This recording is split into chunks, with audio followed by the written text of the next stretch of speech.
বাংলা তো বঞ্চিতই হয়ে আছে, বঞ্চিত আর রইলটা কোথায়? বরাবরই দেখি বড় লোকেদের বা শিল্পপতিদের বাজেটই হয়, সাধারণ মানুষের কথা ওরা কোনোদিনই ভাবে না যে যেই যাক। সেন্ট্রালের সঙ্গে যদি প্রপার সামঞ্জস্য রেখে না চলা যায়, সবাই আপনি আপনার বাড়ির যদি গার্জিয়ানের সঙ্গে ইয়ে না করে চলেন, সদ্ভাব না রেখে চলেন, তাহলে কি আপনি সুযোগ সুবিধা পাবেন? পশ্চিমবঙ্গের যারা মন্ত্রী আছেন আর কি, তারা তো চেষ্টা করছেন। এবার সেন্টার থেকে কি বলবো, যদি না দেয় তো মানে আমরা সাধারণ মানুষ তারাই কিছু করতে পারবো। একটা কথা আছে বাংলায়, অপ্রিয় সত্য কথা না হলেও ভালো। যে কোনো ক্ষেত্রে কেন্দ্রর উচিত, সে তো শুধুমাত্র কোনো একটা পলিটিক্যাল রাজনৈতিক মন্ত্রী বা প্রধানমন্ত্রী নয়, সেটা সারা দেশের, সেইটাই তারা মাথায় রাখে না। আজ রবিবার 2026-27 সালের কেন্দ্রীয় বাজেট পেশ হলো। এর ফলে সাধারণ মানুষের কি কোনো উপকৃত হলো, বিশেষ করে বাংলার মানুষ কতটা উপকৃত হলো বা কি পেল, সেরকমভাবে যদি আমরা বাজেটের দিকে নজর রাখি, বাংলা কিন্তু প্রতিবারের মতন এবারও বঞ্চিত হয়ে রইল। সাধারণ মানুষের বিষয়ে কি বলছেন, তাদের যে দাবিগুলো ছিল নিত্য প্রয়োজনীয় জিনিস এর দাম কমবে, সেই খবরও আমরা দেখিয়েছিলাম, তাদের যে দাবি তা কিন্তু এবারও পূরণ হলো না। এই বিষয়ে তারা কি বলছেন জেনে নিন আজকের পাবলিক পালসে। কি বলবো, বাজেট তো কোনো বছরই সাধারণ মানুষের জন্য হয় না, বিশেষ করে বাংলা। হ্যাঁ, বাংলা বরাবরই বঞ্চিত। কিছু জিনিসপত্রের দাম কমলে সাধারণ মানুষের পক্ষে ভালো হতো, বিশেষ করে নিত্য প্রয়োজনীয় জিনিস যেগুলো আমরা না হলে সাধারণ মানুষ মানে বাঁচতে পারবে না, সেই জিনিসগুলো হলে ভালো হতো। বরাবরই দেখি বড় লোকেদের বা শিল্পপতিদের বাজেটই হয়, সাধারণ মানুষের কথা ওরা কোনোদিনই ভাবে না যে যেই যাক। খারাপ লাগে তো, সবকটা রাজ্য, একটা বাবার যদি 4-5টা ছেলে থাকে, 3টে বাচ্চা যদি ভালো মন্দ জিনিস পায় বা তারা ফেসিলিটি পায়, আর একটা ছেলে বা মেয়ে যদি না পায়, তাহলে সেটা খারাপ লাগবেই। এই দিক থেকে, পলিটিক্যাল দিক থেকে না দেখে সাধারণভাবে দেখলে যে সবার জন্যই প্রয়োজন, বা প্রত্যেকটা রাজ্যে তো মানুষই থাকে, তাই না? এবার সে যে পার্টিই করুক, কিন্তু বাজেটটা সবার জন্য সমান হওয়া উচিত। মানে বেসিক্যালি যারা একদম সাধারণ মানুষ কেন করছে না, কেন হয় না, বরাবরই দেখছি যে বাংলা বঞ্চিত। অন্যান্য রাজ্যগুলো মোটামুটি তারা ভালোই কিছু পাচ্ছে, তাদের ডেভেলপমেন্টও ভালো হচ্ছে।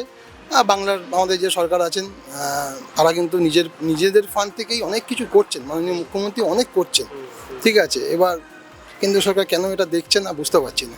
দেখুন, এটা তো বহু বছর ধরে শুনে আসছি আর হয়েই যাচ্ছে। এবার আমরা তো এখান থেকে কিছু করতে পারবো না। পশ্চিমবঙ্গের যারা মন্ত্রী আছেন আর কি, তারা তো চেষ্টা করছেন। এবার সেন্টার থেকে কি বলবো, যদি না দেয় তো মানে আমরা সাধারণ মানুষ তারাই কিছু করতে পারবো না। এখানে লোকে বলে ইন্ডাস্ট্রি নেই, হ্যাঁ, আগে তো ইউনিয়নের প্রবলেমের জন্য ইন্ডাস্ট্রিগুলো উঠে গেছে, হ্যাঁ, কিন্তু আলটিমেটলি সেন্টার যদি একটা কিছু স্টেপ নেয় তাহলে আশা করা যেত ফোর্সফুলি, তাহলে একটা এক্সপেক্টেড কিছু রেজাল্ট আসতে পারে, ব্যাস এইটুকুই বলতে পারি। কি বলবো, দেশে যা চলছে মানে আমার তো মোটেই ভালো লাগছে না। আপনার রাজ্যেও দিন দিন ধার বাড়িয়ে যাচ্ছে, কেন্দ্র দিন দিন ধার বাড়িয়ে যাচ্ছে, মানে একটা খারাপ পরিস্থিতির মধ্যে আমরা আসছি। যতদিন ওই ব্যাংকের টাকাগুলো আছে ওরা নষ্ট করছে, রাজনীতির দলগুলো ইচ্ছা মতন ব্যবহার করছে, আমরা যাকে বলি। অ্যাকচুয়ালি দেশে তো কিছু উন্নতি হচ্ছে না, নামেই উন্নতি দেখাচ্ছে। রাজ্যকে ধার ধরুন কত টাকা বেড়ে গেছে, এবং কেন্দ্র তো একই ধার বাড়ছে, মানে আসলে মানুষের পরিবর্তন বলে কিছু হচ্ছে না, ওই মানে লোককে ভুল বোঝানো হচ্ছে। আমার কাছে যুব সমাজ দেখতে পাচ্ছি যে আমরা কীরকম অবস্থা দাঁড়িয়ে আছি। আজ বেকার, মানে কাজের অতটা ভ্যালু নেই, দিন দিন অন্যান্য দেশের তুলনায় আমাদের দেশে অনেক পিছিয়ে আছি। না, প্রথম কথা হচ্ছে আমি বাজেটটা ভালো করে ফলো করতে পারিনি। দেখুন, এটা তো সরকারের দেখার দরকার। সেখানে সাধারণ মানুষের জিনিসপত্রের সব দাম কমলে সাধারণ মানুষের পক্ষে নিত্য প্রয়োজনীয় জিনিস যেগুলো রোজই লাগে, তাতে দাম করলে সবারই সুবিধা হবে। এগুলো যেমন সেন্ট্রাল গভর্নমেন্টেরও দেখার দরকার, সেরকম স্টেট গভর্নমেন্টেরও দেখার দরকার, উভয় দেখার দরকার। ভালো হলে সবারই ভালো।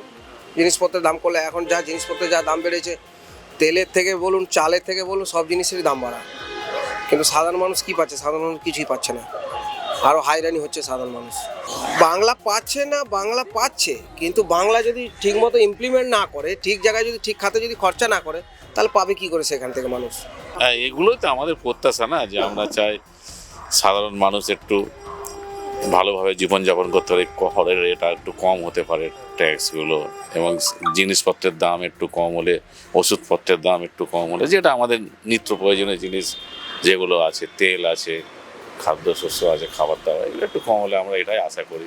যা আমাদের নিত্য প্রয়োজনীয় জিনিস, তেলের প্যাকেটটা 1 লিটার ছিল, সেটা 650 করে দিয়ে দাম বাড়িয়েছে, মানে সরাসরি বলতে পারে না যে 200 টাকা দাম, সেখানে 650 করে দিয়ে 120 টাকা করে দিয়েছে।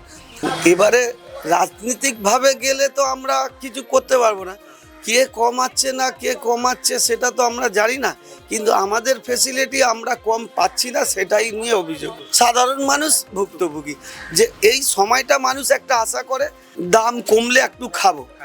ওরে বাপ রে বাপ, আর কি বলবো, এ তো আমরা একদিন বসে তাহলে খেতে পাবো না এমন অবস্থা। খরচা তো অনেক হয়ে যাচ্ছে, এই চা সিগারেট এসব খেচ্ছি, ব্যাস এতেই তো অনেক খরচা। বাংলা তো বঞ্চিতই হয়ে আছে, বঞ্চিত আর রইল না কোথায়? যে দেশ ছিল স্বাধীনতার পর, সেখান থেকে আজকে এই অবস্থা, মানে জিরো। বাংলার মানুষ কোণঠাসা হয়ে গেছে, কি আর বলবো বলুন, কিছু হতাশ না, এটাই হচ্ছে সিস্টেম, এটাই হচ্ছে পরম্পরা হয়ে আসছে। এর মধ্যে কোনো নতুনত্ব কিছু নেই, বাড়বে কমার মধ্যে ব্যাপার নেই। পুরো স্ট্রাকচারটা যদি ঠিক হয় তাহলে বাড়বে, কমে যাবে। স্ট্রাকচার ঠিক না করে হঠাৎ করে জিনিসের দাম কমে না কখনো, এটাই হচ্ছে বেসিক মেন ব্যাপারটা হচ্ছে সেন্ট্রালের সঙ্গে যদি প্রপার সামঞ্জস্য রেখে না চলা যায়, সবাই আপনি আপনার বাড়ির যদি গার্জিয়ানের সঙ্গে না করে চলেন, সদ্ভাব না রেখে চলেন, তাহলে কি আপনি সুযোগ সুবিধা পাবেন? হ্যাঁ, এটাই হচ্ছে মেন ব্যাপার। কারণ আপনি আপনার বাড়িওয়ালার সঙ্গে ঝগড়া করে খুব বেশি দিন টিকতে পারবেন না, ও আপনাকে বিরক্ত করবে। সারা পৃথিবীতেই তো অস্থিরতা না, এখানে তো নতুন করে আর কি করে হবে। ইন্ডিয়ান ইকোনমি তাও বলবো কিছুটা ভালো, কারণ অন্য সব জায়গায় আমি তো, আমার রিলেটিভরা থাকে তো, ইকোনমির অবস্থা বিদেশে খুব খারাপ, খুব একটা ভালো নয়।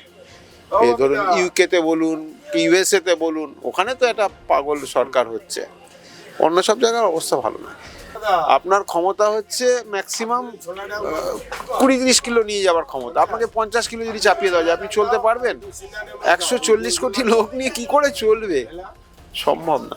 কেন্দ্র থেকে বঞ্চনার শিকার তো বাংলা বরাবরই হয়েছে, নতুন কিছু নয়, সেক্ষেত্রে কিছু বলার নেই।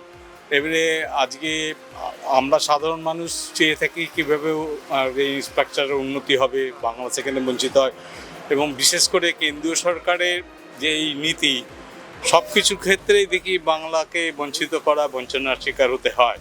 যদিও পলিটিক্যালি অ্যাকচুয়ালি দুই দিক সেই হিসেবে, তবে এটা সাধারণ মানুষের কাছে তো কাম্য নয়। সাধারণ মানুষ চাই সার্বিকভাবে সর্বত্রভাবে উন্নয়ন হোক, সেটা যে কোনো স্টেটের ক্ষেত্রেই।